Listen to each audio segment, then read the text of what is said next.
Hi. When we started doing these weekly devotionals, we started them with the vision that it would be just a nugget in someone's day to help them, to just encourage them through their day, to give them a little bit of Jesus in small segments of time, ultimately reminding us that no matter what's going on around us, Jesus is the answer. Our eyes should be fixed on Jesus. And when this whole health pandemic started, like anyone else, I had lots of anxieties and uncertainties, and we just bought a house, and just thinking of our financial security and health. And I had a number of people in my family and friends who were deathly affected by COVID-19.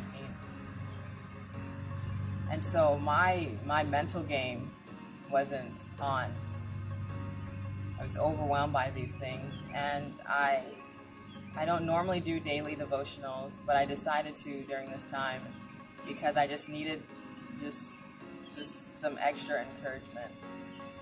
And I'm glad that I did, because I was reminded that Jesus' mission doesn't change. COVID-19 doesn't change Jesus' mission.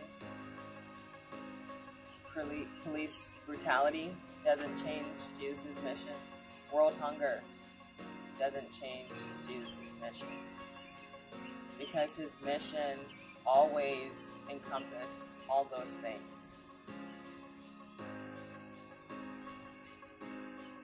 It intersects with reality. It's not ignorant of reality. It transforms reality.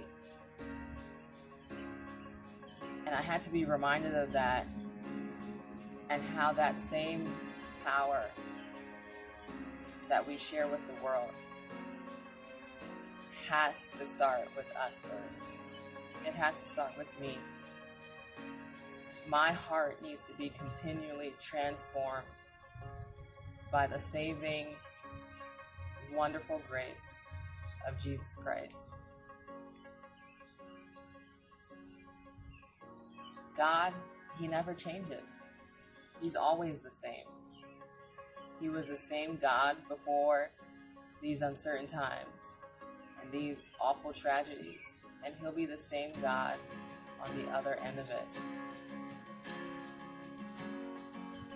The same God that called this sinner to be reborn into his kingdom, to be transformed by his truth, still mandates that I live that love and that truth out in reality.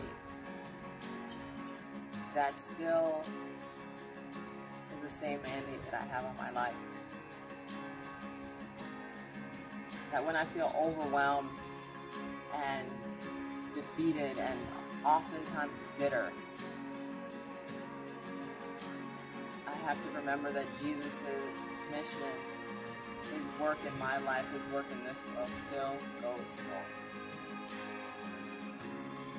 That we just celebrated Pentecost, the birth of the church.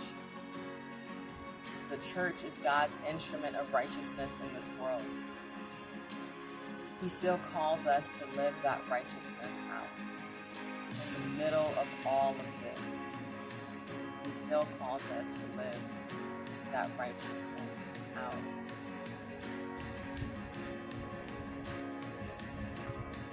So I guess I want to encourage all of us today to continue to walk in that reality that God has called us to live out his truth, to live out his kingdom in this world. And what does that look like? Loving God with everything that is within us, and loving our neighbor as ourselves. God bless you guys.